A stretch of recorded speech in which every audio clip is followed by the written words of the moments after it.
जाते हैं। माँ यशोदा बोलते पिटाई नहीं करूंगी तो क्या हो गया, अब देख ये है ना तेरा जो स्थान, क्या जहां पर तू बैठ बैठकर इस ओखल से तो क्या करता है, बंदरों को खूब माखन मिश्री खिलाता है ना, तो आज देख आज तेरे इसी के साथ बंधन कर देती हूँ।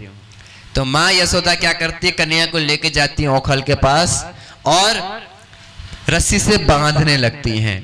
और बांध के जैसे गांठ लगाने की बारी आती है तो बस 2 उंगल रस्सी क्या पड़ती है, कम पड़ जाती है। बस गांठ बनने वाली होती है लेकिन बनती नहीं। फिर क्या करती, दूसरी रस्सी लेके आती है, फिर बांध के फिर घुमाती है, फिर कम पड़ता है।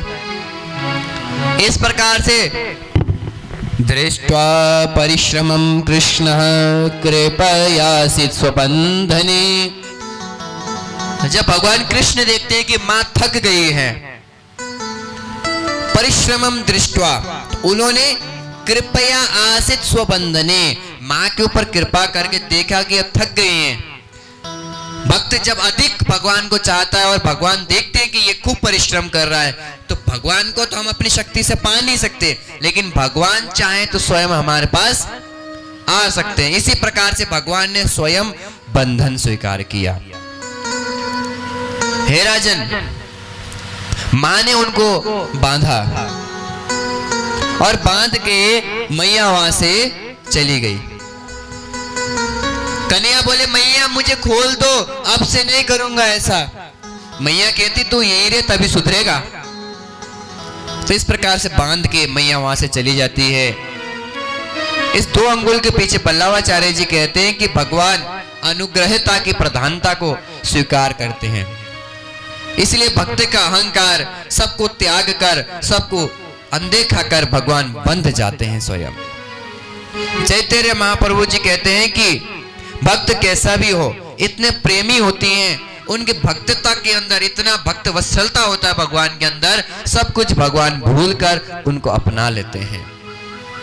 हे राजन, जब देखा कि मैया वहां गई, पहले खूब रो रहे थे, अब जब कोई आया नहीं सामने दिखा तो चुप हो गए। ऐसे ही तो होता है बच्चों के साथ, अगर कोई गिर गया और सामने देखने वाला कोई है तो रोने बैठ जाएंगे, और कोई दिख नहीं रहा आसपास तो चोट लगी भी हो, दर्द हो रहा हो, फिर भी रोना धोना उनका नहीं होता। व्यक्ति रोता कब है, जब मनाने वाला हो। रूठता कब है, मनाने वाला जब हो। अब जब मनाने वाला ही नहीं है तो किससे रूठेंगे, ऐसा ही होता है। जब पतिदेव हो मनाने के लिए सामने दिख रहे हो तो खूब रूठना है, और जब मनाने वाला ही नहीं है, भैया मनाने वाले है ही नहीं कोई सामने, कुछ भी हो रूठना नहीं होता। तो भगवान कृष्ण देखते हैं कि कोई मनाने वाला नहीं है तो चुप हो जाते हैं। और सामने उनके घर में 2 वृक्ष थे, यमल और अर्जुन के, और भगवान उस उखल को घसीटते घसीटते जा रहे हैं। सुखदेव जी कहते हैं देखो राजन, भगवान स्वयं बंधन में है और उनको बंधन मुक्त करने के लिए जा रहे हैं। भगवान स्वयं बंधन में है और दूसरों को बंधन मुक्त करने के लिए जा रहे हैं। देखो भगवान की ऐसी भक्त वत्सलता। भगवान दोनों पेड़ के बीच से निकालते हैं और झटका मारते हैं, और यमल और अर्जुन के पेड़ दोनों धड़ाम से नीचे गिरते हैं। और जैसे ही नीचे गिरते हैं उसमें से 2 दिव्य पुरुष निकलते हैं और निकल के भगवान से प्रार्थना कर कहते हैं, वाणी गुणानुकथने श्रवणौ कथायां हस्तौ च कर्मसु मनस्तव पादयोर्न स्मृतां शिरस्तव निवास जगत् प्रणामे दृष्टिः सतां दर्शनेस्तु भवत्तनूनाम्। वाणी गुणानुकथन, हे प्रभु जो हमारी वाणी है केवल आपके गुणगान गाती रहे। श्रवणहु कथायाम, बोले कान केवल आपकी कथाओं को सुनती रहे।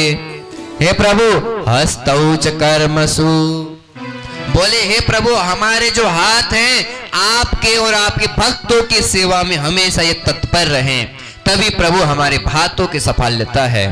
मनस्तव पादयो, बोले हे प्रभु हमारा जो मन है आपके चरणों में लगा रहे। हमारा मन कहाँ लगा रहे, केवल आपके चरणों में लगा रहे, इधर उधर कहीं नहीं जाए। स्मृताम शिरस्तव निवास जगत प्रणामी, सिर ये सदा आपके सामने, आपके भक्तों के सामने, संतों के सामने प्रभु ये सिर हमेशा झुका रहे। दृष्टि सताम दर्शने तो भवतनूनाम, ये जो हमारी दृष्टि है, आंख है, हे प्रभु सदा आपकी दृष्टि को, आपके दर्शन को लालायित रहे, आपको ही देखती रहे। हे प्रभु हमारे दर्शन ऐसे कर दीजिए प्रभु, तभी सफलता हो। हे प्रभु बस ऐसा हमें करा दे रहे, हमेशा दृष्टि आपकी दर्शन करती रहे। तो भगवान ऐसी स्तुति करने पर बड़े प्रसन्न होते हैं और बोले तुम लोग मेरे प्राण होकर अपने अपने घर जाओ और तुम्हें अभिष्ट जो तुम्हारी इच्छा है भक्ति की वो तुम्हें प्राप्त होगी, इसलिए आप अपने अपने स्थान में चले जाओ। परीक्षित बोलते हैं महाराज ये दोनों कौन थे? तो बोले ये और कोई नहीं, जो कुबेर हैं उनके दो बेटे थे, नल कुबर और मणिग्रीव। एक दिन की बात है, ये दोनों स्नान कर रहे थे सरोवर में और देखते देखते वहां से नारद जी निकले। तो उनकी जो सखियां थी वो तो भाग भाग कर कपड़े पहनने चली गई, लेकिन निर्वस्त्र खड़े रहे। तो नारद जी को बड़ा क्रोध आया, बोले तुम इतने अभिमानी हो गए हो, तुम्हें ये लज्जा नहीं आई और वृक्ष की तरह खड़े हो, जाओ तुम्हें मैं शाप देता हूं, तुम वृक्ष की तरह बन जाओ। तो वृक्ष बनने का उन्होंने शाप दिया और जब क्षमा मांगा तो कहा कि भगवान के स्पर्श से भगवान तुम्हें मुक्ति देंगे। तो आज हे राजन भगवान ने उनको मुक्त किया है। जब धड़ाम से गिरने की बात, आवाज उधर सब जगह फैल गई, क्योंकि बड़ा सा पेड़ अगर गिरेगा तो आवाज तो हो गई। तो नंद बाबा को पता चला कि वृक्ष गिरा है घर में, तो दौड़ते दौड़ते आएगा, किसी को नुकसान तो कुछ नहीं हुआ। तो भगवान को देखते हैं, पेड़ के बीच में नंद बाबा बड़े व्याकुल होते हैं और नंद बाबा आके उनका बंधन खोलते हैं। सुखदेव जी कहते हैं राजन परीक्षित, मानो भगवान ये कहना चाह रहे हैं ना तो मैं बंधन में हूं ना ही मुक्त हूं, जीवात्मा ना तुम बंधन में और ना ही मुक्त है। एक ने क्या किया? बंधन में किया, गांठ बांधी, किसने? मां यशोदा ने। और नंद बाबा ने क्या किया? गांठ खोली। ममेति ये मेरा है बोल के जो बोलता है वो बंधन में आ गया, न ममेति ये मेरा नहीं है तो मुक्त हो गया। तो मैंने ना तो बंधन बनाया है और ना मुक्ति बनाई है, मैंने तो तटस्थता बनाई है, लेकिन स्वयं ही भक्त अपने आप को बंधन में मानता है और स्वयं ही बंधन मुक्त हो जाता है। हे राजन एक दिन की बात है, एक फल बेचने वाली फल बेचते हुए आ रही थी, बोले फल ले लो रे, कोई फल ले लो। इस प्रकार से फल बिक रहा था। तो कन्हैया समझ गए थे, क्योंकि वो फल बेचने वाली केवल उसी नंद भवन के गोल गोल घूम रही थी। तो कन्हैया समझ गए कि ये मुझसे मिलना चाह रही है, कोई फल ले लो रे, कृष्ण ले लो रे, फल ले लो रे, कृष्ण ले लो रे, यही चल रहा था उनका। तो भगवान कृष्ण बाहर आते हैं, देखते हैं फल बेचने वाली आई है, बोले खाली हाथ तो नहीं जाना चाहिए। तो क्या करते हैं, घर के अंदर जाते हैं, थोड़ा सा धान लेते हैं और लेके जाने लगते हैं। और जब हाथ में ऐसा होता है तो अंदर बच्चे का हाथ कैसा होता है, खुला हो जाता है। तो भर के लेके आए थे, पहुंचते पहुंचते कुछ ही दाने बचते हैं। बोले देखो मैया मेरे पास तो इतना ही है, इसके बदले फल दे दो। और वो फल बेचने थोड़ी आई थी, वो तो कन्हैया के दर्शन करने आई थी। तो बोले कन्हैया लो तुम सब ले जाओ। तो उन्होंने क्या किया, टोकरी के सारे फल उनको दे दिया और कन्हैया ने वो सब जो हाथ का थोड़ा सा बचा था उनके टोकरी में डाल दिया।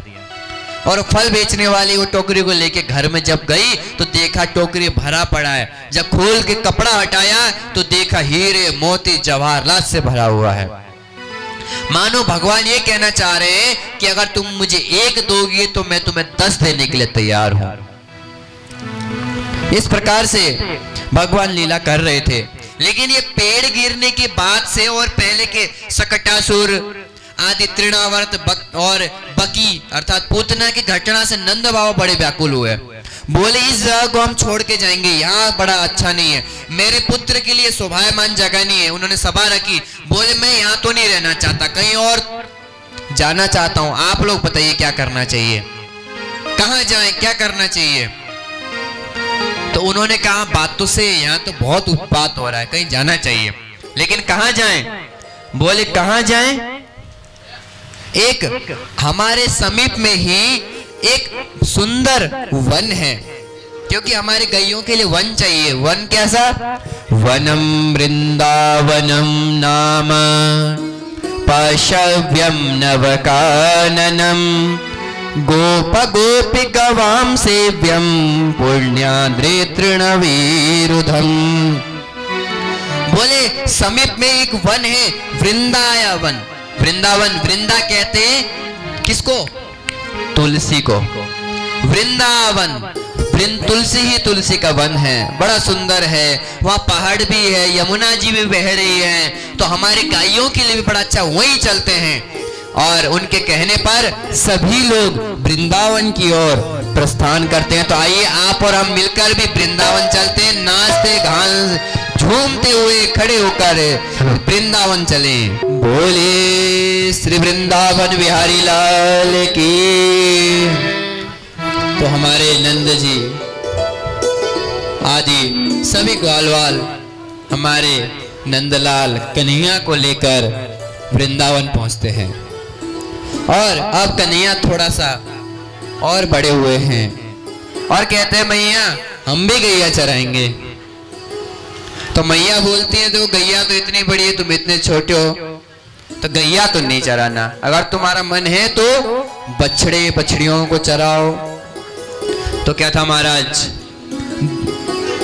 कन्हैया और बलराम जी मिलकर बछड़ों को चराने लगे।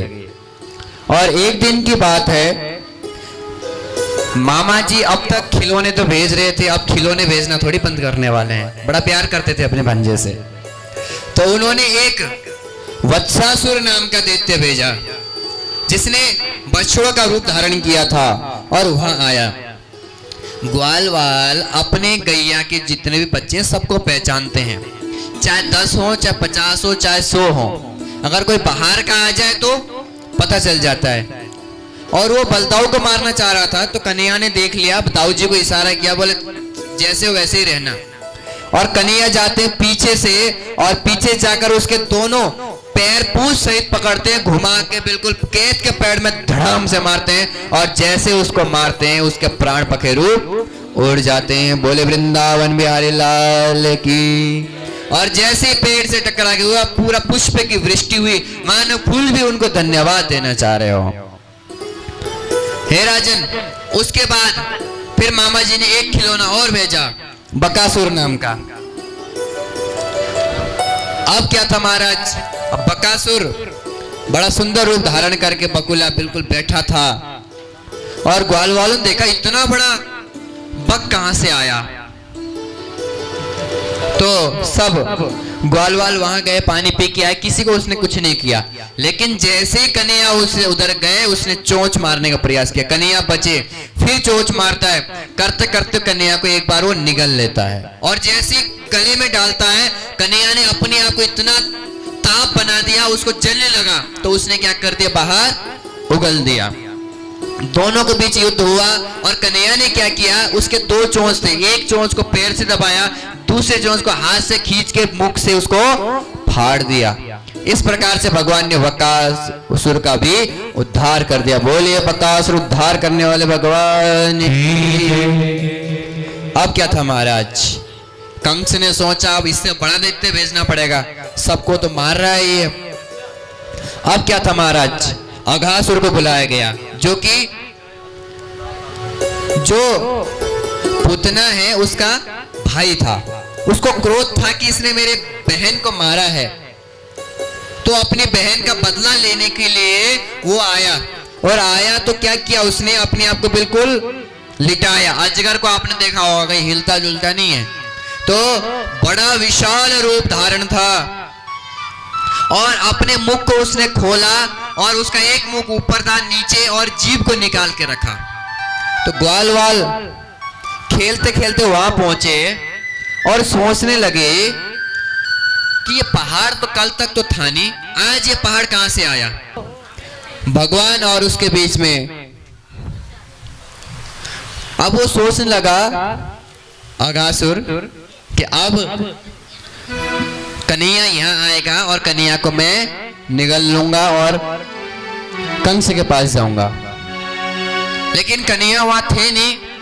तब तक ग्वालवाल घूमते घूमते वहां पहुंचे थे। सोचे गुफा कहां से आया नया, और वहां से गरम गरम हवा भी आ रही थी। तो एक ग्वालवाल कहता है लगता है ये अदृश्य गुफा है वृंदावन का, और अंदर ऋषि लोग तप कर रहे हैं, प्राणायाम कर रहे हैं। जैसे परसों सिखाया था ना प्राणायाम कैसे करना है। तो जब प्राणायाम छोड़ते हैं, जब रेचक करते हैं, तो गरम गरम वायु निकलती है नाक से। तो बोले लगता है अंदर ऋषि लोग प्राणायाम कर रहे हैं और इसीलिए वायु आई है। तो चलो चलो चलो ऋषियों के दर्शन करने चलते हैं। तो चलने लगे तो उसने जीभ बिछा रखी थी। चलने लगे तो बड़ा गुदगुदा, बोलने अरे वाह देखो ऋषियों के बड़े ठाट है, मखमल के गद्दे बिछा रखे आने जाने के रास्ते में। तो क्या था महाराज, सब जाने लगे। जाते जाते अंदर जाते हैं, देखते हैं कुछ नहीं। बोले थोड़ा अंदर चलो और गुफा होगी, क्योंकि अजगर का मुंह खुला हुआ था। अंदर जाते फिसलते और उसके विष में गिर के वो बेहोश हो जाते हैं। अब क्या था महाराज, कन्हैया देख रहे हैं कहां गए मेरे मित्र, कहां गए कहां गए। वो ढूंढ रहे होते हैं लेकिन मिले नहीं। तो कन्हैया ढूंढते ढूंढते वहां पर आए जहां पर अघासुर था। भगवान ने देख लिया और समझ लिया कि ये अघासुर है, मेरे मामा जी ने भेजा है। और समझ के अंदर ही है ग्वालवाल, अगर मैंने कुछ किया तो फिर ग्वाल वालों को ये नुकसान पहुंचा सकता है। तो क्या किया कन्हैया ने, चुपके से अनजान स्वरूप से वहां चले अंदर गए। और जैसे ही भगवान अंदर गए वैसे ही उसने क्या किया, अपना मुख बंद कर लिया। अब क्या था महाराज, जैसे ही मुख बंद हुआ भगवान ने कहा अब ये सब तो मर जाएंगे, क्या किया जाए। तो भगवान ने अपना स्वरूप बढ़ाया, देखते देखते अपना स्वरूप बढ़ाया। तो भगवान ने उसके ब्रह्मरंध्र को फाड़ दिया, और ब्रह्मरंध्र को जैसे ही फाड़ा तो उसकी मृत्यु हो गई। और भगवान वहां से निकले और सभी ग्वाल वालों को लेके आए। और जैसे ग्वाल वाल आए और कहते हैं हे राजन, ये जो खबर थी ना ग्वाल वालों ने 1 वर्ष के पश्चात सुनाया। एतत् कौमारजं कर्म हरिरात्मा हि मोक्षणं मृत्यो पौगंडके बाला दृष्ट्वा मोचोरि विस्मिता व्रज। बोले ये खबर 1 वर्ष के बाद घर वालों को बताया। परीक्षित बोले महाराज ऐसा कैसे संभव है, बच्चे तो अपने मन में कोई बात रख ही नहीं सकते, कुछ भी होगा तो माता पिता को आपको बताएंगे ही बताएंगे।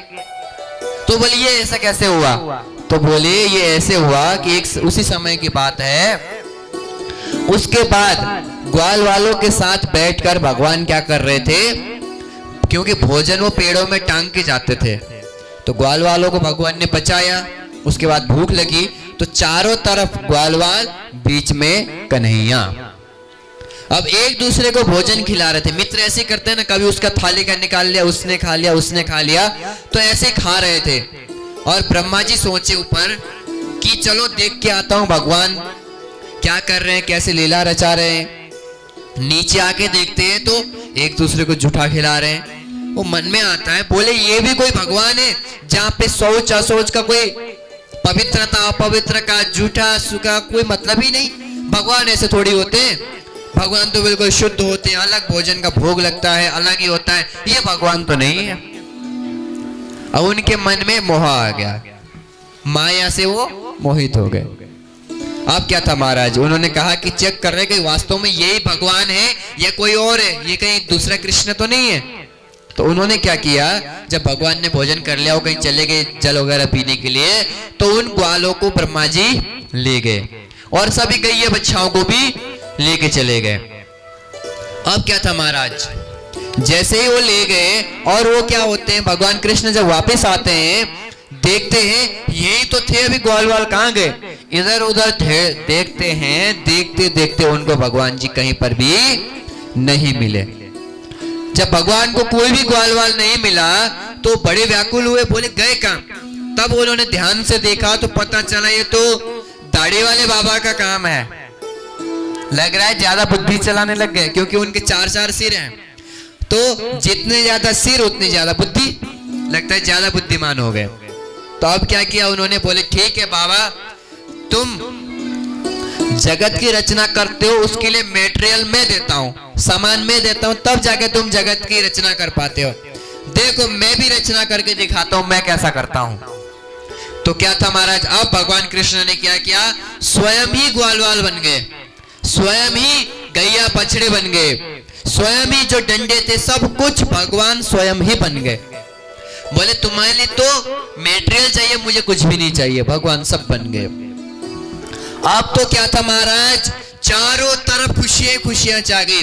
जो माँ पहले बच्चे को डांटती थी अब 1 मिनट छोड़ने को न माने, सब काम छोड़ के बच्चे के पास ही।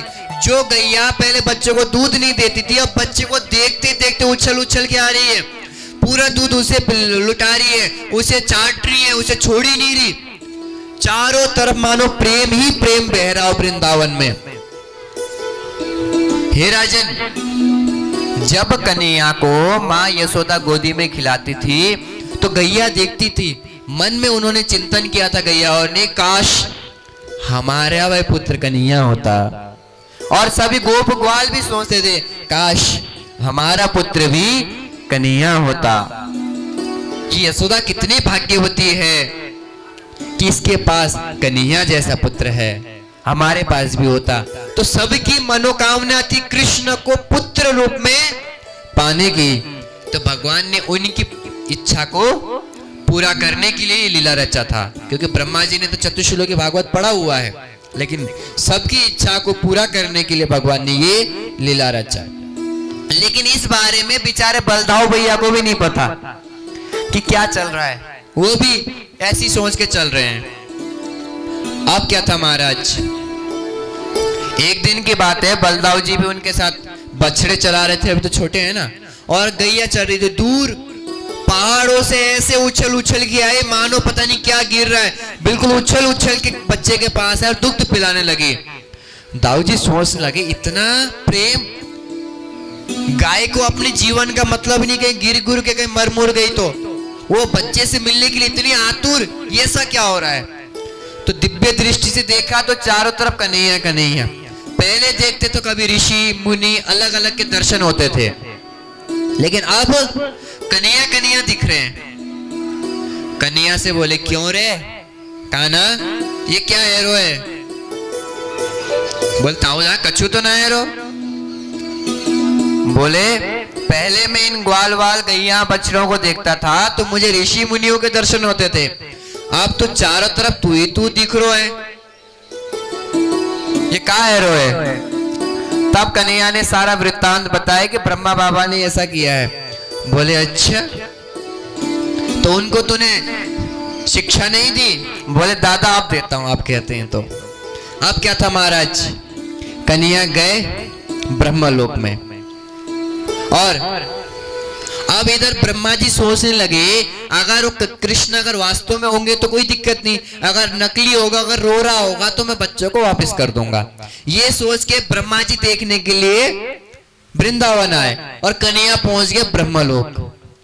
अब ब्रह्मलोक में पहुंचे और कृष्ण भगवान ने रूप धारण कर लिया ब्रह्मा जी का, और द्वारपालों से बोला आजकल बहरूपिया बहुत घूम रहे हैं, मैं जा रहा हूं अंदर, अगर कोई अपने आप को ब्रह्मा बोल के अंदर आए तो आने मत देना। और कन्हैया अंदर गए और ग्वाल वालों को लेकर नीचे आ गए, और ब्रह्मा जी नीचे आके देखते हैं तो चारों तरफ ग्वाल वाल सब कुछ दिख रहे, वो आश्रम पढ़ते हैं। अभी तो मैं लेके गया तो ये यहाँ क्या कर रहे हैं, कब आए वहां से? वो देखने के लिए जैसे अपने ब्रह्मलोक में प्रवेश करते हैं तब तक द्वार वाल रोकते, महाराज प्रवेश वर्जित है। बोले तुम्हें समझ में नहीं आता, मैं तुम्हारा स्वामी हूं, मैं ब्रह्मा हूं। बोले महाराज पता है हमारे ब्रह्मा जी तो अंदर है, वो बोल के गए बहरूपिया घूम रहे हैं। तब ब्रह्मा जी समझ गए कि भैया वास्तव में वो कन्हैया है। तो ब्रह्मा जी आते हैं नीचे और भगवान से क्षमा याचना करते हैं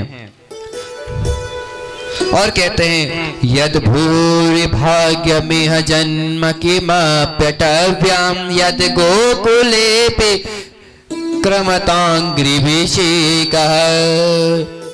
यज्जीवितं तु निखिलं भगवान् मुकुन्दस् त्वद्यापि यत्पदरजा श्रुतिमृग्यमेव।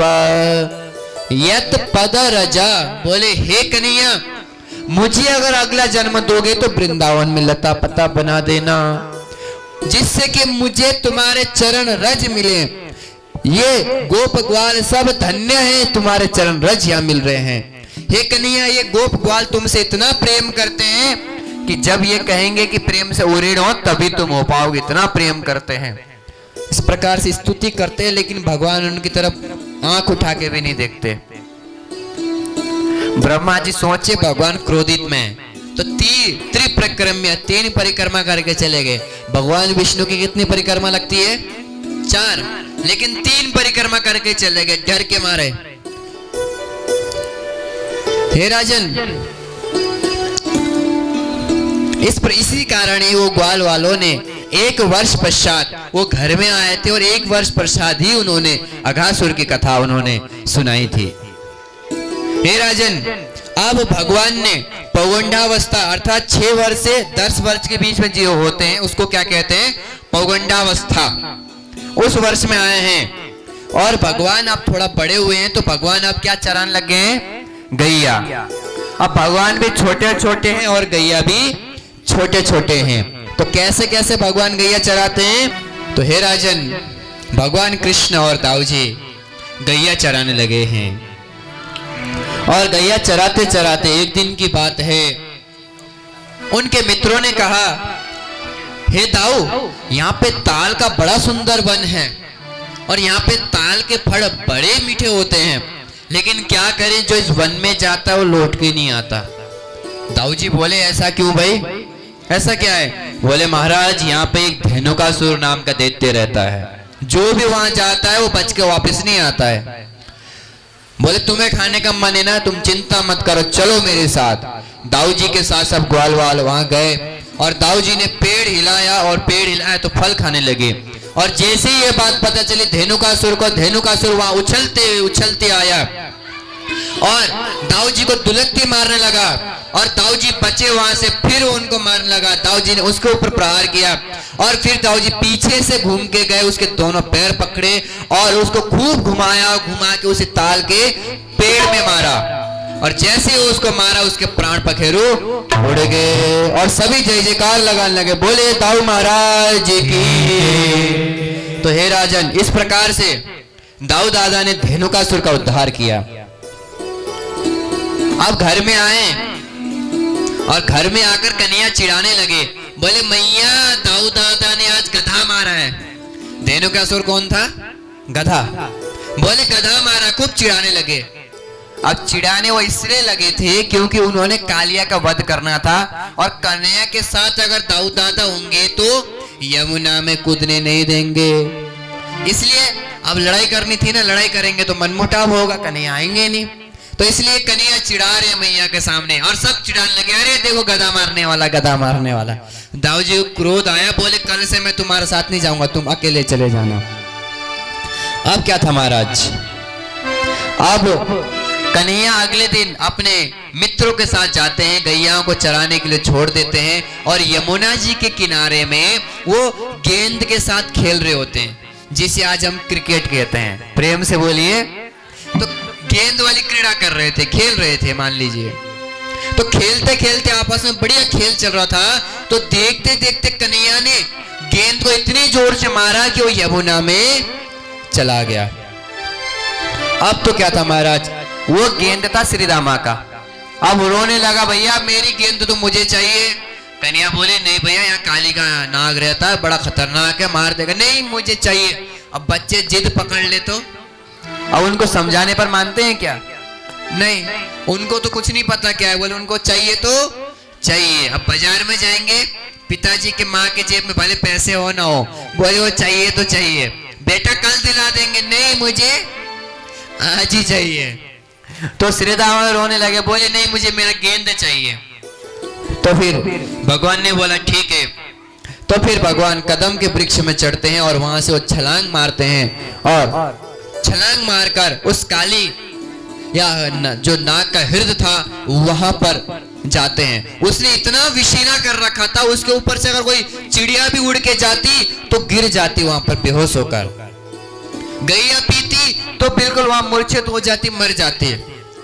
बड़े परेशान थे सभी। तो भगवान वहां गए हैं और गेंद उठाने लगे। तो उनकी पत्नियां कहने लगी, नाग पत्नियां, अभी हमारे पतिदेव सो रहे हैं, इसलिए तुम निकल जाओ जल्दी से, नहीं तो अगर ये जग गए तो तुम बचने वाले नहीं हो। बोले उठाओ इसे, मैं इससे लड़ने आया हूं आज। बोले नहीं नहीं, चलो चलो चलो। माँ का स्वभाव तो होता है ना कोमल, वो चाहती है किसी को कष्ट न पहुंचे। स्वयं कष्ट पालेंगी, दुख ले लेंगी। कहते ना घर में कोई बीमार हो तो माँ कहती है कि वो बीमारी मुझे लग जाए, ये ठीक हो जाए। तो इतना बड़ा हृदय होता है किसका? माताओं का। तो उनकी पत्नियां भी कहने लगी कि भैया तुम निकल जाओ, बच्चे हो, ये जग गए तो तुम्हें मारेंगे। बोले नहीं। तो भगवान ने कालिया नाग को जगाया है, उसको बिल्कुल उत्साहित कर दिया। बोले उठ, अगर तेरे अंदर हिम्मत है तो मुझसे लड़के दिखा। तो कालिया नाग उठा। बोले ऐसा कौन आया महायोद्धा? अब तक तो सब डर के थर थर कांप के भागते थे, कोसों दूर भागते थे, ये कौन आया? देखा इतना सा बच्चा है। बोले तू तो बच्चा है, मुझसे क्या लड़ेगा, चला जा, अभी मैं सो रहा हूं। तो बोले नहीं, युद्ध कर। तो अब क्या था महाराज, दोनों के बीच में घमासान युद्ध होने लगा। कभी भगवान उसको मारते, कभी वो भगवान को करता, कभी भगवान उसके ऊपर, कभी वो। करते करते भगवान उसके फनों के ऊपर चढ़ते हैं और भगवान ने उसके फन को सब छलनी कर दिया और भगवान उसके फन के ऊपर नृत्य करते हैं। तांडव गति मुंडन पर नाचत बनमाली, तांडव गति मुंडन पर नाचत बनमाली, पम पम पम पग पटकत पम पम पम फनन पर, पम पम पम पग पटकत फनन पर, बिम बिम बिम बिनति कर नाग बधुआली, तांडव गति मुंडन पर नाचत गिरधारी, तांडव गति मुंडन पर नाचत बनमाली, तांडव गति मुंडन पर नाचत गिरधारी, सम सम सम सनकादिक नम नम नम नारदादि, सम सम सम सनकादिक नम नम नारदादि, गम गम गम गंधर्व सभी दीत ताली, तांडव गति मुंडन पर नाचत गिरधारी, तांडव गति मुंडन पर नाचत बनमाली। भगवान कृष्ण उनके ऊपर चढ़ते हैं और बिल्कुल तांडव करते हैं। और तांडव जब कर रहे होते हैं तो सभी जो भी वो फन उठा रहा होता है उसके ऊपर जाके नाचने लग जाते हैं। और जब कोई उसके ऊपर नाच रहा हो, फन के ऊपर छलनी कर दिया हो तो क्या होगा? अब उसकी ऐसी स्थिति देखकर उनकी पत्नियां प्रार्थना करती हैं और पत्नी बोली, तपः सुतप्तम कि मने न पूर्वम निरस्तमाने न च मान दीन, धर्मोऽथवा सर्वजनानुकंपया यतो भवां तोष्यति सर्वजीवा। निश्चय ही इसने बड़ा पुण्य किया है, तभी तो आप जैसे परमात्मा का चरण इसके ऊपर आया है। और के ऊपर तो आप हाथ ही रखते, प्रभु आपने तो अपना सब कुछ इसके ऊपर रख दिया। ये कितना तपस्वी रहा होगा, कितना ज्ञानशी रहा होगा, कितने इसने पुण्य इकट्ठे किए होंगे कि इसने आपके चरण को अपने ऊपर धारण कर रखा है। इस प्रकार से स्तुति करते हैं। तो भगवान बोलते, देवियों मैं तुमसे प्रसन्न हूं, बताओ क्या चाहती हो? बोले प्रभु अब ऐसा बोले कि नीचे उतर जाओ। तो भगवान सोचेंगे भाई अपने पति को बचा रही है, अब पति को बचाना भी जरूरी है और भगवान को नीचे भी उतारना जरूरी है। अब क्या किया जाए? और कहा जाता है इस दुनिया में मां से बड़ा बुद्धिमान कोई नहीं होता। क्या आइडिया लगा है? बोले हे प्रभु हमें बस अपने चरण रज दे दो। क्या दे दो? चरण रज, मतलब चरणों की धूल दे दो। अब बताइए नदी के बीच में धूल कहां से मिलने वाली है? मिलने वाली है क्या? नहीं। तो धूल कहां से मिलेगी? जब भगवान नीचे उतरेंगे और जब नीचे पैर रखेंगे तब जाके तो धूल मिलेगा। तो भगवान समझ के बोले ठीक है, लेकिन देखो तुम्हारा पति तो अभी भी क्रोधित है, ये तो अपनी गलती मान ही नहीं रहा। तो सर्प कहता है, नाग कहता है, कालिया नाग, बताओ भगवान ये क्रोधी स्वभाव किसने दिया? भगवान बोलते हैं मैंने दिया। तो भगवान बोले मैंने तुम्हें क्रोधी स्वभाव दिया है, लेकिन रहने के लिए रमणक द्वीप तो दिया है। बोले वहां जाके रहो, और अब तुम्हें मेरे गरुड़ से डरने की आवश्यकता नहीं है। तो भगवान ने उसको छोड़ा है। अब वो रमणक द्वीप में वो अपने परिवार के साथ हो गया है। हे राजन, जब कालिया नाग का निग्रह भगवान कर रहे थे, उसका भगवान ने दमन नहीं किया। क्या किया? निग्रह। कालिया नाग अर्थात इंद्रिय रूपी कालिया नाग, उसका कभी दमन नहीं किया जाता, उसका क्या किया जाता है? निग्रह। अर्थात कानें क्या सुनना चाहती हैं, आंखें क्या देखना चाहती हैं, सबका अलग अलग स्वभाव है। लेकिन हम बोले आंख तूने गलत देखा, आंख ही फोड़ दे तो साहब क्या होगा? और कान अगर इधर उधर की बातें सुन रही है और कान के जाली फोड़ दे तो काम नहीं चलेगा। इसी प्रकार से अलग अलग इंद्रियों के काम है। तो इंद्रियों का कभी भी दमन नहीं किया जाता, इनका निग्रह किया जाता है, इनको अपने वश में रखा जाता है, सही जगह। आप लोगों ने जैसे यहाँ अपने आप को बिठाया है, तो आपके पंचेंद्रिय और पंच ज्ञानेंद्रिय यही बैठी हैं। ये क्या है? अपने इंद्रियों को निग्रह करना, अपने वश में रखना। ये चाहकर भी दूसरे की बात नहीं सुन सकती, क्योंकि माइक ही इतने तेज चल रहा है, स्पीकर इतने तेज है कि आपस में अगर बोलना होगा तो कान में फुसफुस करना पड़ेगा। अब फुसफुस करेंगे तो ऊपर से दिखेगा, और दिखेगा तो फिर फोकस आपके ऊपर जाएगा सबका। और फिर प्रेम से बोलिए, तो चाह कर भी आप इधर उधर नहीं देख सकते, नहीं सुन सकते, नहीं सोच सकते। जैसे ध्यान इधर उधर जा रहा होगा तो प्रेम से बोलो। अभ्यास जैसा बोल देंगे तो राधे राधे बोलते समय फिर ध्यान यहाँ आ जाएगा। तो चाह कर भी हमारी इंद्रियां दाएं बाएं नहीं जा सकती, इसको कहेंगे इंद्रियों को निग्रह करना। तो कभी भी इंद्रियों का दमन नहीं करना चाहिए, निग्रह करना चाहिए। इसलिए भगवान ने कालिया नाग को मारा नहीं, उसको केवल शिक्षा दिया और रमण द्वीप में भेज दिया। हे राजन, सांझा का समय हो गया था, इसलिए ग्वाल वाल गैया सब वहीं पे सो गई थी। लेकिन उष्णता का मास था, गर्मियों का समय था, तो इसलिए जंगल में आग लग गई। अब क्या था हमारा, जब आग लग गई चारों तरफ से तो हाहाकार मचने लगी। तो फिर सब भगवान कृष्ण के पास आए, कन्हैया तुम ही बचाओ अब। तो कन्हैया ने सबके देखते देखते उस तमग्निम पिबत, उस अग्नि को उन्होंने पान कर लिया, सबके देखते देखते। सुखदेव जी कहते हैं राजन, मानो भगवान ने इसलिए अग्नि का पान किया हो, रामावतार ने मां सीता को अग्नि ने क्या किया था? रखा था, रक्षा किया था। जो रावण के पास गई थी प्रतिमामय थी, वो छाया थी उनकी, असली मां तो अग्नि के पास थी। मानो उन्होंने उस समय मां उनकी सहायता करी थी, इसलिए अपने मुख में रख के उनका स्वभाव बढ़ाया हो। और मानो भगवान ने इसलिए अग्नि को पिया हो, क्योंकि मुखाद अग्नि रजायतः, मुखात अग्नि ही अजायतः, मुख से ही क्या निकली है भगवान के? अग्नि।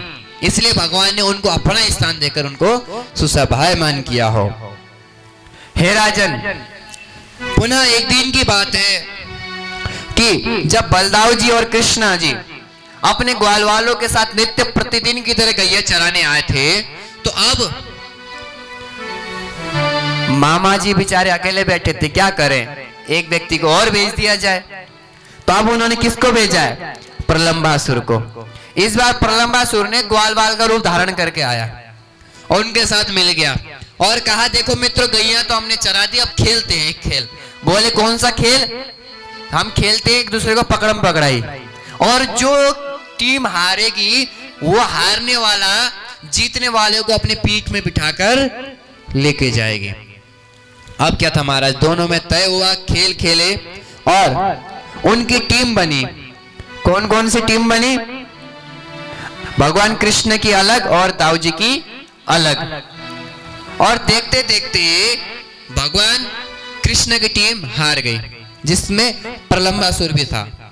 अब क्या था महाराज, भद्रसेन ने वृषभ को उठाया और कृष्ण ने श्रीदामा को उठाया और प्रलंबासुर ने बलराव को उठाया। अब उठा के लेके निश्चित जगह था, यहां से वहां तक लेके जाना है मानो। तो सभी लोग तो वहां रुक गए, लेकिन प्रलंबासुर वहां नहीं रुका, दाऊ जी को आगे लेके जाने लगा। तो दाऊ जी को समझ में आ गया ये ग्वालवाल नहीं है, ये कोई न कोई राक्षस है। तो उन्होंने अपना भार बढ़ाया और जब उन्होंने भार बढ़ाया तो प्रलंबासुर अपने वास्तविक स्वरूप में आया और दोनों के बीच में घमासान युद्ध हुआ काफी देर तक। और फिर बलदाऊ जी को बड़ा क्रोध आया और उन्होंने भूसा मारा कर्णमूले, कान के यहाँ पर नस होती, एक बार लगते व्यक्ति भगवान को प्यारा हो जाता है। तो एक भूसा मारते ही वो अपने प्राण पखेरु को वही छोड़ जाता है और सभी दाऊ जी की जय जयकार लगा लगते हैं। बोले दाऊ जी महाराज जी की। बोले हे राजन, इस प्रकार से भगवान लीला बड़ा सुंदर तरीके से कर रहे थे। तो एक दिन की बात है, भगवान अपने ग्वाल वालों के साथ गैया चराने गए थे। आज देखते देखते जंगल में आग लग गई और सभी ग्वाल वाल गैया भागने लगी इधर उधर और कृष्ण के पास आके कहने लगे हे भगवान रक्षा करो, कृष्ण बचाओ। तो भगवान बोले तुम सब आंखें बंद करो। निमीलिता यतमा भष्टा लोचना नित्य भाषता, तुम सब आंखें बंद करो। तो सबने आंखें बंद किया और भगवान ने अग्नि का पान कर लिया। सुखदेव जी कहते हैं हे राजन, मानो भगवान ने इस बार आंखें इसलिए बंद कराए हो, मानो भगवान ये कहना चाहते हो क्योंकि पहले पिया था तो सबके देखते देखते पिया था और अब पी रहे हैं तो आंखें बंद करा के। तो मानो भगवान ये कहना चाह रहे हो भक्त के जानने पर तो मैं रक्षा करता ही करता हूं, लेकिन भक्त जब अनजान अवस्था में होता है, उसको पता भी नहीं होता है, तो भी मैं उसकी रक्षा करता हूं। इसलिए जब हम सोते हैं, जब अबोध रहते हैं, तो देखिए कई बार गाड़ी चलाते हैं झपकी लग जाती है, लेकिन फिर भी आंख खुल जाती है, गाड़ी सही चल रही होती है, तो कौन बचाता है। और कई बार हम ध्यान कहीं और होता है, चलते चलते हम सही निकल जाते हैं। सोते समय श्वास कौन चलाता है, हृदय कौन धड़का रहा है, दिख रहा है क्या हृदय धड़कन धड़क रही है। अगर वो धड़कना बंद हो जाए तो हम जागृत है, हम सोचे सांस लें, कथा सुनते सुनते भूल जाते हैं, लेकिन सांस कौन चला रहा है। मानो भगवान ये कहना चाह रहे हैं कि जितना तुम देखते समय तुम्हारी रक्षा नहीं करता, उससे ज्यादा तो तुम्हारे न देखने पर मैं रक्षा करता हूं। बोले श्री वृंदावन बिहारी लाल की। हे राजन, देखते देखते अब वर्षा ऋतु आया और वृंदावन में बड़ा सुंदर सुंदर माहौल हुआ। जंगल में खजूर आदि जामुन आदि के वृक्ष होने लगे। अब पुनः देखते देखते शरद ऋतु आया, आकाश बड़ा शोभायमान होने लगा। अब गोपियों का काम क्या था कि जैसे ग्वाल वालों का काम क्या है, सुबह उठेंगे, बाल भोग करेंगे, पोटली बांधेंगे, गैया को लेकर चराने जाएंगे। अब माताओं का काम क्या था गोपियों का कि सुबह उठते गृह कार्य करती और गृह कार्य करने के बाद अब दिन में समय तो बचता ही है। अब की तरह टीवी तो नहीं है, मोबाइल भी नहीं था, पहले था क्या, नहीं था। अभी तो आया 10-20 साल पहले। उससे पहले क्या करते थे, बोले आपस में सब गोपियां बैठती थी और एक दूसरे के साथ बैठकर चर्चा करती थी और कहती थी अरे देखो सखी, गोप्या किमाचरदयं कुशलं स्म वेणुर दामोदराधर सुधामपि गोपिकानां। देखो सखी, वो वेणु कितना भाग्यवान है, भगवान के साथ हमेशा रहता है और हमेशा सामृत पान करता है, अधरामृत पान करता है। ग्वालवाल देखो सदा भगवान के साथ ही रहते हैं। भगवान कितने सुंदर लगते हैं, मयूर पिच सिर में है, कनेर के फूल कान में लगे हैं, गले में वैजंती माला है, भगवान कितने सुंदर हैं। और जब बैठ के भगवान बंसी बजाते हैं तो क्या होता है। तो इस प्रकार से सखियां आपस में भगवान की लीलाओं का चारित्र गान करती है कि भगवान कैसे कैसे हैं और हमारा दिन कैसे बीतता है। ऐसी या दूसरा, हमारा दिन भी ऐसे ही बीतना चाहिए। अपना घर का काम करें, भगवान का चिंतन करते हुए काम खत्म हो जाए तो भी भगवान का लीलाओं का गान करते रहे। जब आपस में बैठे अपनी लीला का गान नहीं करना, किसकी लीला का गान करना है? भगवान का। तो हे राजन, गोपियां इस प्रकार से बड़ा सुंदर सुंदर भगवान की लीलाओं का गान करती हैं। अब देखते देखते हेमंत ऋतु का प्रथम महीना आया। गोपियां सभी भगवान कृष्ण को अपने पति रूप में पाना चाहती हैं, इसलिए वो क्या करती हैं? प्रातः काल उठती हैं और बालों की मूर्ति बनाती हैं और माँ कात्यायनी की पूजा करती हैं। और पूजा करते हुए प्रार्थना करती हैं, कात्यायनी महामाई महायोगिन्यधीश्वरी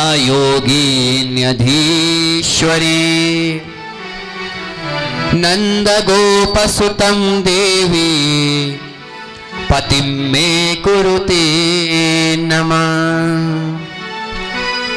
वो कहती, हे कात्यायनी, हे महामाए, हे महायोगिन्य, हे योगियों के अधीश्वरी, हमें नंद गोपसुतं, बोले नंद गोप का जो पुत्र है वो पति में कुरु, बोले हमारा पति बना दो। जो भी कन्याएं भगवान कृष्ण को पति रूप में चाहती हैं उसको इन मंत्र का क्या करना चाहिए? जप करना चाहिए। अब बोले साहब अगर कन्या चाहिए तो क्या करना चाहिए? उनके लिए भी दूसरा मत है, पत्नीं मनोरमां देहि मनोवृत्तानुसारिणीं तारिणीं दुर्ग संसार सागरस्य कुलोद्भवां, तो बड़ी सुलक्षणा पत्नी प्राप्त होगी। तो इस प्रकार से उन्होंने पति को पाने के लिए माँ कात्यायनी का पूजन किया और माँ कात्यायनी उनसे प्रसन्न हुई हैं। और ये बात भगवान कृष्ण को भी पता था, तो भगवान कृष्ण उनके मनोरथ को पूर्ण करने के लिए प्रातः काल ही यमुना जी के किनारे चले गए और कदम के वृक्ष में बैठ गए। अब गोपियां क्या करती थी? प्रातः काल उठती थी और वहां जाती थी स्नान करने के लिए और सारे वस्त्र वहीं पेड़ में रखती थी और स्नान करने चली जाती थी निर्वस्त्र होकर। अब क्या था महाराज, वो नहाने लगी तब तक कन्हैया न हंसने लगे, बोले अरे गोपियों बड़ी सुंदर लग रही हो। गोपियां बड़ी लज्जा में भर गई, बोले ये कहां से आ गए कन्हैया। अब गोपियां भागने लगी, तब तक देखा सारे कपड़े कन्हैया के पास हैं। अब क्या करें? तो वहां पर 4 प्रकार की गोपियां नहा रही थी और वेदव्यास जी ने बड़े सुंदर स्वरूप में इस श्लोक की रचना करी है। 4 भाव इसमें विद्यमान करे हैं। कौन कौन से? देखिए, श्याम सुंदर ते दास्यः करवाम तवोदितम् देहि वासांसि धर्मज्ञ नोचित राज्ञे ब्रुवामहे। सबसे पहले शूद्र भाव कि श्याम सुंदर ते दास्य, हे श्याम सुंदर तुम वस्त्र दे दो, हम तुम्हारी दासियां हैं। मानो दास्य भाव कि हे श्याम सुंदर तुम वस्त्र दे दो, हम तुम्हारी दासियां हैं, तुम जैसा जैसा बोलते रहोगे वैसा ही हम करते रहेंगे, हम तुम्हारी सेविका हैं। और मानो दूसरा भाव था विप्र भाव, ब्राह्मण भाव, देहि वासांसि धर्मज्ञ, हे धर्म को जानने वाले, हे तुम तो धर्म को जानने वाले हो, तुम वस्त्र दे दो। तीसरा वैश्य भाव, व्यापार, बोले करवाम तवोदितम, वस्त्र दे दो, उसके बदले में तुम्हें माखन मिश्री जो भी चाहिए हम उतना देती रहेंगी, तुम दे दो और तुम्हें जो चाहिए वो हम देंगे। और चौथा क्षत्रिय भाव, भाई आर पार करने वाले, बोले नोचित राज्ञे ब्रुवामहे, दे दो अन्यथा तुम्हारे पिताजी को जाकर शिकायत लगा दूंगे हम। तो इस प्रकार से गोपियां भगवान कृष्ण से अन्य विलंब करते हैं और भगवान कृष्ण बोलते हैं कि हे गोपियों, मैं तुम्हारा संकल्प जानता हूं और तुम मुझे पाना चाहती हो, इसीलिए तुमने इतना कठिन व्रत किया है। न मय्यावेशित धियां काम कामाय कल्पते, तुम मुझे पाना चाहती हो और तुम्हारा ये मनोकामना अवश्य पूर्ण होगा। मैं तो तुम्हारे अंदर जो अंकुरित होने वाला था, मैं और तुम जो भिन्नता थी उसको समाप्त करने आया था। जैसे गेहूं का दाना, मक्के का दाना आप कढ़ाई में भून लो, उसके बाद जमीन में लगाओ, क्या उगेगा? नहीं उगेगा। लेकिन बिना भुने लगाएंगे तो उगेगा। तो बोले तुम और मैं अलग अलग है, ये तुम्हारे अंदर है, इसको समाप्त करने के लिए आ जाओ, वस्त्र लेके जाओ। तो गोपियां आती हैं और वस्त्र ले जाती हैं और भगवान बोलते शरद ऋतु के रात्रियों में तुम्हारे साथ विहार करेंगे। हे राजन, फिर समझाते हैं गोपियों को कृष्ण भगवान, कभी भी नदियों में निर्वस्त्र स्नान नहीं करना चाहिए, इससे वरुण देवता का अपमान होता है। उनको शिक्षा दिया, गोपियों ने क्षमा मांगा, बोले आगे से त्रुटि नहीं होगी। और इस प्रकार से भगवान चिरहरण लीला करते हैं। बोले वृंदावन बिहारी लाल की। अब आज भगवान जल्दी आए थे, सुबह सुबह बिना बाल भोग किए, अब भूख लग गई। तो ग्वाल वालों को बोला कि सामने ही ऋषियों का आश्रम है, वहां जाओ और भोजन लेके आओ। वहां जाते हैं ग्वालवाल, भोजन मांगते हैं। ब्राह्मण देवता बोले निकलो निकलो निकलो, कृष्ण के नाम पर कुछ नहीं मिलने वाला। आते हैं, बोले कन्हैया तू तो कह रहा था मिल जाएगा, यहाँ तो कोई दे नहीं रहा कुछ। तो बोले तुमने किससे मांगा? बोले ब्राह्मण देवताओं से। बोले उनसे मत मांगो, किससे मांगो? माताओं से, वो दे देंगी। तो बोले ठीक है साहब। अब गए, अब जो यज्ञ पत्नियां थी, जो ब्राह्मण की पत्नियां थी, उनके पास गए। बोले देवियों, कन्हैया ने भेजा है, कुछ आहार दे दो। जैसे ही सुना कि कन्हैया ने भेजा है तो बड़े प्रसन्न हुए और प्रसन्न होकर बोलते हैं अवश्य। तो सब अलग अलग प्रकार के व्यंजन बनाने लगे। अब वहां पर वो स्वाहा स्वाहा कर रहे थे उनके ब्राह्मण पति देव लोग, आंख से इशारा कर रहे थे, कुछ नहीं नहीं नहीं।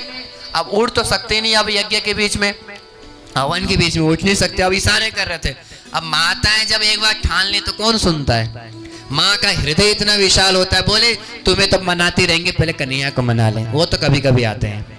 अब क्या था महाराज, बड़े सुंदर सुंदर पकवान बनाए और कन्हैया के पास गए हैं और कन्हैया को अपने हाथों से भोग लगाया, सब गोप ग्वाल को भोग लगाया है और बड़े प्रसन्न हुए। अब कृष्ण कहते हैं जाओ अपने घर में। तो कहते हैं कि नहीं हम नहीं जाएंगे, वो हमारे पति देव जी एंट्री नहीं देने वाले। बोले मायते जाना है तो जाओ, वापिस मत आइयो। बोलते हैं ना ऐसा गुस्से में, प्रेम से बोलिए। तो बोले ऐसा कहीं हमें नहीं आने दिया तो? बोले तुम चिंता मत करो, मेरा आशीर्वाद तुम्हारे साथ है, इंद्र आदि देवता तुम्हारे साथ जा रहे, तुम्हारे पति ऐसा नहीं करेंगे, तुम्हारा स्वागत ही करेंगे।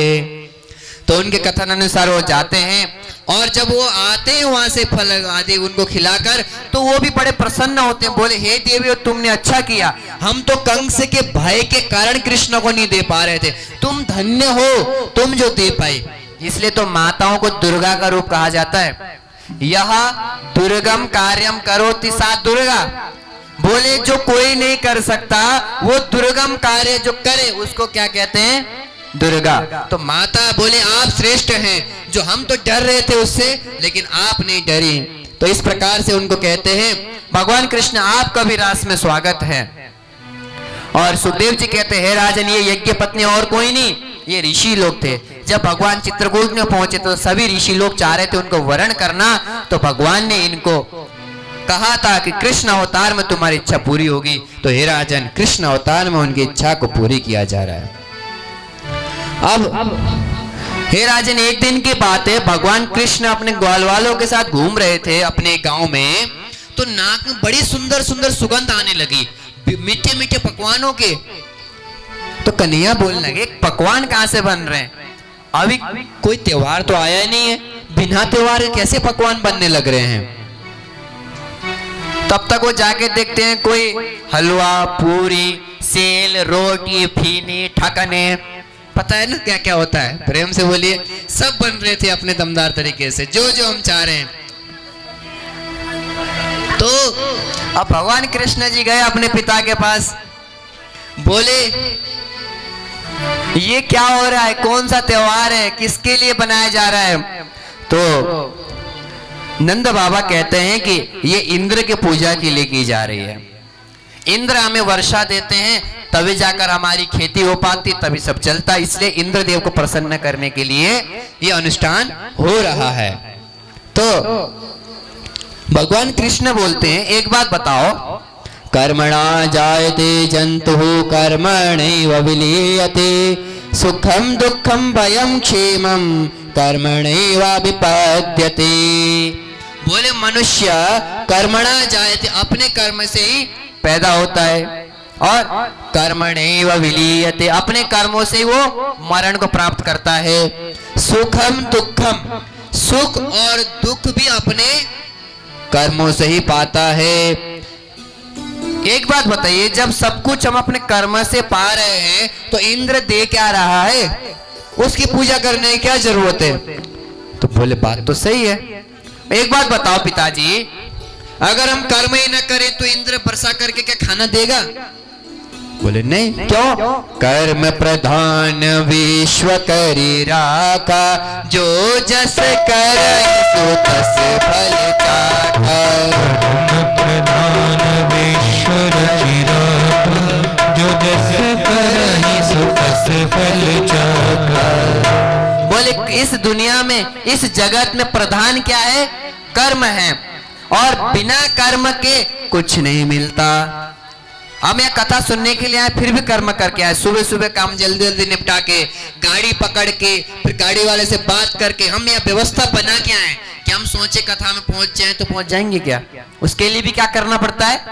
कर्म करना पड़ता है। और बिना कर्म के तो भोजन भी नहीं होता सामने परोसा हुआ, वो भी भोजन करना भी एक कर्म है, श्वास लेना भी कर्म है। तो बिना कर्म के जब कुछ होता नहीं तो इंद्र क्या कर रहा है? तो बोले एक बात बताओ, तो हम किसकी पूजा करें?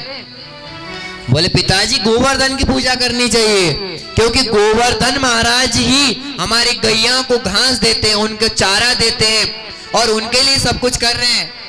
तो गोवर्धन महाराज की पूजा करनी चाहिए, औरों की पूजा क्यों करें? बोले बात तो सही है, गोवर्धन में ही गैया जाती है, चरती हैं, हमारे देव हैं, तो गोवर्धन की पूजा करनी चाहिए। अब क्या था महाराज? बोले एक बात बताओ, गोवर्धन की पूजा कैसे करनी है? हमको तो आते नहीं, आज तक हमने किया नहीं। तो बोले ज्यादा कुछ नहीं, हमारे गोवर्धन महाराज बड़े सीधे हैं, बड़े सच्चे हैं। कई सारे लोग होते हैं ना, जो खिलाओ वो खा लेते हैं, और किसी किसी के नखरे इतने होते हैं कि व्यक्ति हाथ जोड़ लेता, भैया भगवान बचाए। लेकिन कई सारे लोग इतने सीधे होते हैं, पता ही नहीं चलता कि वो घर में है नहीं है, कुछ भी खिला दो, कुछ भी करा लो, इतने सीधे होते। बोले हमारे गोवर्धन महाराज बड़े सीधे हैं, कुछ भी खिलाओ, कुछ भी करो, भगवान सब ग्रहण करेंगे। जो आपने पकवान बनाए, ये सब पकवान गोवर्धन के पास लेके चलो। अब क्या था महाराज, उनके कहने पर सब गोप ग्वाल मान गए उनके प्रस्ताव को, और सब आए सारे सामग्रियों को लेकर गोवर्धन के पास। बोले कन्हैया अब क्या करें? बोले पूजा करो, फूल चढ़ा दो। सबने चढ़ा दिया। बोले अब जो भी प्रसाद है सब चढ़ाओ। बोले कहाँ है तेरा गोवर्धन? खाता तो है नहीं। तब तक देखते देखते भगवान ने अपना दूसरा रूप बनाया, और देखते देखते भगवान ने वहां पर दर्शन दिया और उनका दिया हुआ सब पकवान खाने लगे। बोले अब क्या करें? बोले जल चढ़ाओ, प्रसन्न होंगे। तो फिर गोप ग्वाल खूब जल चढ़ाने लगे। बोले अब क्या करे कन्हैया? बोले अब कुछ नहीं, बस इनकी परिक्रमा करनी है। तो आप और हम, कुछ लोग हो सकता है गोवर्धन गए हों और कुछ लोग हो सकता है गोवर्धन न गए हों। कितने लोग ऐसे हैं जो जाना चाहते हैं? बस 2-4 और नहीं जाना चाहते गोवर्धन, बस इतने ही। मैं तो 2 बार जाना चाहता हूं, अर्थात जाना सब चाह रहे हैं, लेकिन अभी शारीरिक रूप से जाना संभव तो नहीं है, लेकिन मानसिक रूप से तो जा सकते हैं। तो आइए आप और हम खड़े हो जाएं, खड़े होकर नाचते झूमते हुए गोवर्धन की परिक्रमा करते हैं। आइए बड़े अच्छे तरीके से झूमते हुए, कोई भी बिना झूमे ना रहे। तो जो हम इस नृत्य किए हैं गोवर्धन की परिक्रमा, हो सकता है शारीरिक रूप से कभी जाएं या न जा पाएं, किंतु मानसिक रूप से जब भी मौका मिले, जब भी कथाओं में जाएं, नृत्य अवश्य करें, क्योंकि नृत्य करने से 84 लाख योनियों में कभी भी नृत्य करना नहीं पड़ता। तो हे राजन, जब इस प्रकार से गोप ग्वाल बड़े प्रसन्न हुए और नृत्य करने लगे और चारों तरफ खुशियां छह रही थी, और ये बात पता चल गई इंद्र को। इंद्र बोला भैया ये बताओ, इस समय में हमारे लिए भोग आते थे, आए नहीं आए? बोले महाराज अब तक तो कछु आयो ना है। तो बोले कहाँ गए? बोले महाराज अब से आपका नंबर कट, किसी और की एंट्री। बोले किसकी? गोवर्धन की। आपके नाम पे अब कुछ नहीं आ रहा है। बोले क्या हो गया ऐसा? बोले एक कान्हा नाम का एक व्यक्ति आया है, कृष्णा, वो उसने गोवर्धन की आराधना करा दी, उसकी पूजा करा दी, उनका अब आपका नंबर कट। बोले अच्छा, जो मुझे नहीं मानता उस जगह को मैं डुबा देता हूं, बस सांबर्तक मेघ आ जाओ। तो जो प्रलय में जल बरसाने वाले सांबर्तक मेघ हैं, उनको इंद्र ने बुलाया है। प्रेम से बोलिए। तो उनको बुलाया और कहा जाओ ब्रज भूमि को डुबो दो। अब क्या था महाराज, सांबर्तक मेघ आए, खूब गरजते हुए मूसलाधार बारिश होने लगी, मानो सब डूब जाएगा। अब सब दौड़ते दौड़ते भगवान कृष्ण के पास है, कृष्ण बचाओ बचाओ बचाओ, इंद्र कुपित हो गया है, तुम्हारे कहने पर ही हमने गोवर्धन की पूजन करी, अब देखो इंद्र कुपित हो गया, कौन बचाएगा। भगवान बोलते अरे ठंड रखो, शांति रखो, जिसकी पूजा हमने करी वो हमें बचाएगा, चलो सब गोवर्धन की शरण में। अब क्या था महाराज, सब देखते देखते गोवर्धन की शरण में गए। बोले अब भगवान कृष्ण ने क्या किया, गोवर्धन जी को प्रणाम किया और इत्युक्त एक अस्तेन कृत्वा गोवर्धनाचलम दधार ले लिया कृष्ण छत्र मित्र गयो पालकः।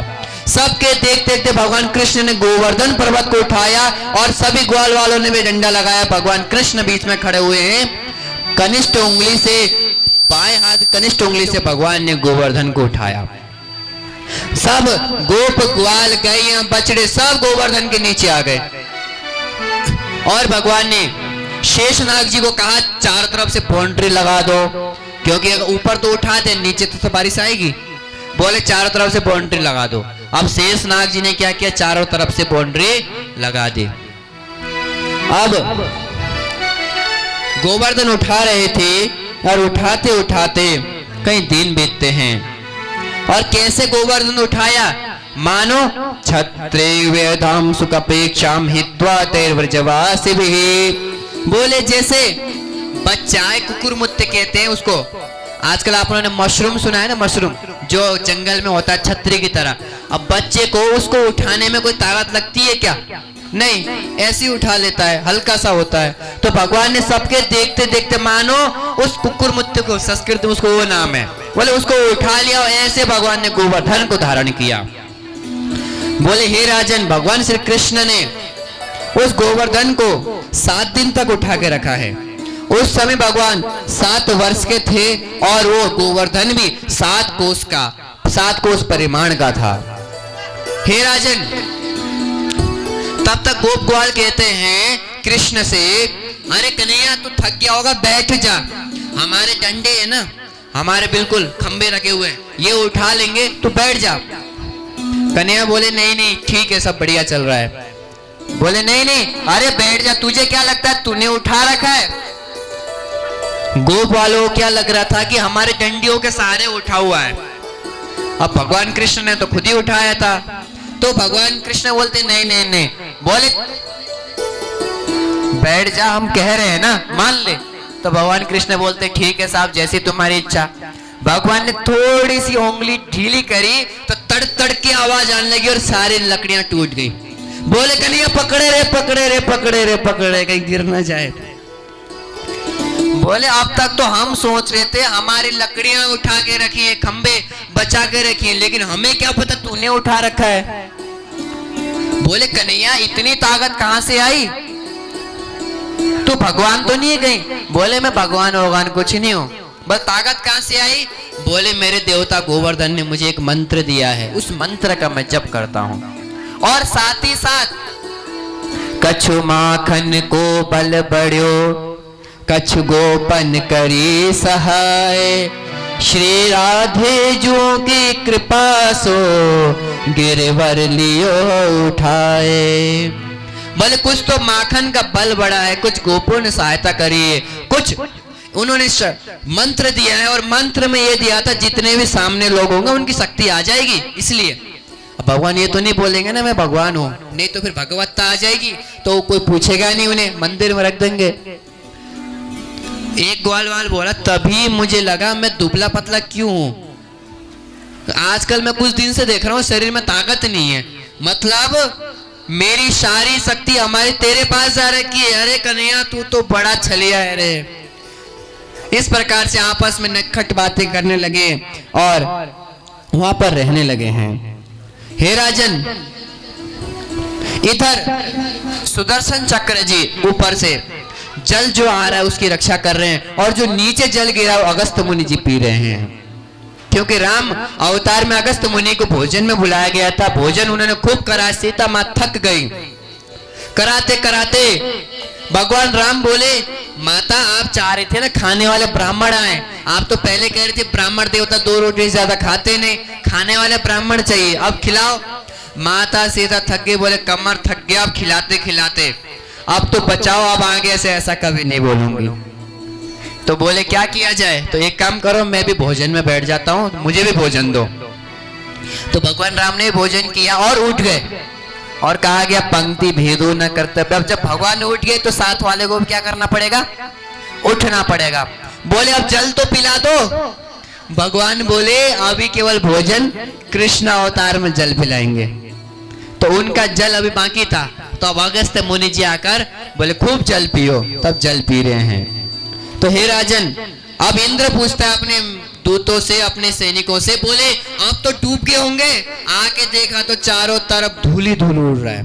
और मेघों को बोले अरे हमारा सारा पानी खत्म हो गया। अब क्या था, महाराज उनकी भगवत्ता उनको पता चली, तो भगवान कृष्ण ने उन सब ग्वाल वालों को वहां से बाहर जाने को बोला है। सब बाहर निकले हैं, अपने अपने घर को गए हैं, और स्वर्ग लोक से कामधेनु गाय और इंद्र आए हैं। और इंद्र आया है और क्षमा मांगता है और कहता है, पिता गुरु स्वम जगतात्मधीशो दुरत्यया काल उपात दंड। आप जगत के पिता गुरु और स्वामी हैं, आप जगत के नियंत्रा हैं। हे प्रभु आप मुझे क्षमा करिए, मुझसे त्रुटि हुई, मैं अहम में भर गया था, अब जाके मुझे पता चला मैं तो कुछ करता ही नहीं, करने वाले तो आप हैं। अब तक मुझे लग रहा था कि मेरी शक्ति है, मैं कर रहा हूं। प्रभु मुझे क्षमा करिए, मेरे अंदर अहमता थी, उसे आपने समाप्त कर दिया, आपने सही किया मुझे दंड देकर। हे प्रभु मुझे क्षमा करिए। अब भगवान इस बार गुस्सा नहीं इंद्र से ज्यादा, ब्रह्मा जी की तरफ देखा भी नहीं था, लेकिन इंद्र की तरफ देखा। क्यों? क्योंकि भगवान ग्वाल वालों से, अपने भक्तों से दूर नहीं रहना चाहते। ब्रह्मा जी ने भगवान को भक्तों से क्या कर दिया था? दूर। लेकिन इंद्र ने भगवान को भक्तों से क्या कर दिया था? पास। तो इसलिए गलती तो करिए, लेकिन उतने क्रोधित नहीं है। फिर जो ऐरावत था उसने आकाश गंगा से जल ला के भगवान का अभिषेक किया है, और उसी को ही हम मानसी गंगा कहते हैं। जब आप जाएंगे ना गोवर्धन की परिक्रमा करने के लिए, तो मानसी गंगा भी वहां आएंगी। और फिर जो गौ माता थी उन्होंने उनको दुग्ध से अभिषेक किया है। इसलिए हे राजन, दोनों प्रसन्न हुए हैं वहां पर। जो दुग्ध से स्नान करके जो दूध बचा उसको गोविंद कुंड कहते हैं। वहां पर जब स्नान करेंगे दूध की एक सुगंध, एक टेस्ट हुआ दूध का वहां पे आपको पता चलेगा। तो इस प्रकार से भगवान ने उनको वहां से भेजा है, और चारों तरफ नंद बाबा के यहाँ पर आनंद छाया है। तो आज हम अपनी कथा को यहीं पर रखेंगे। आप लोगों को लग रहा हो कल तो इतना लंबा किया था, आज जल्दी क्यों खत्म कर दिया? तो आज आप लोगों के लिए एक खुशखबरी और है, एक गिफ्ट और है। शाम को 5 बजे लक्ष्य बत्ती का सपाद लक्ष्य 1,25,000 बत्तियों का यहाँ पर दीप ज्वालन होगा, दीपदान होगा। अतः शाम को भी कथा चलने वाली है दीपदान की, इसलिए सभी लोग आए, शाम की व्यवस्था भी होनी है। अतः आज की कथा को थोड़ा शीघ्र लिखे, अन्यथा ये कथा तो भगवानी कथा है, हरि अनंत हरि कथा अनंत। तो कल बड़े अच्छे तरीके से हमें और लीलाएं मिलने वाली हैं। कल रुक्मणी कृष्ण का विवाह होने वाला है, लेकिन शाम को 5 बजे आप सभी जरूर आइएगा। आप लोगों में से देखा है सपाद लक्ष्य 1,25,000 दीप जलते हुए एक साथ देखा है? कुछ ने तो नहीं देखा, कुछ ने देखा है। देखना चाहते हैं तो 5 बजे आपको कहाँ उपस्थित होना है? यहीं पर, जो कि हमारे नानी श्री ने बड़ी मेहनत से उन बत्तियों को बुना है और उसका ज्वलन करने वाले हैं। और उन दीपदान से क्या लाभ होने वाला है, क्या फायदा होने वाला है, और हमें करना चाहिए नहीं करना चाहिए, ये पता चलेगा आपको शाम को 5 बजे। अभी नहीं बताएंगे, वो शाम को ही अभी बताएंगे तो हो सकता है फिर आप आलस से कर जाएं, लेकिन मुझे पता है आप बिल्कुल एक्टिव हैं। जाके जल्दी से भोजन वगैरह करके अपने काम निपटा के शाम को आएंगे, ठीक है? तो आइए आज कथा को यहीं रखते हैं, भगवान नाम संकीर्तन करते हुए। बोलिए श्री वृंदावन बिहारी लाल की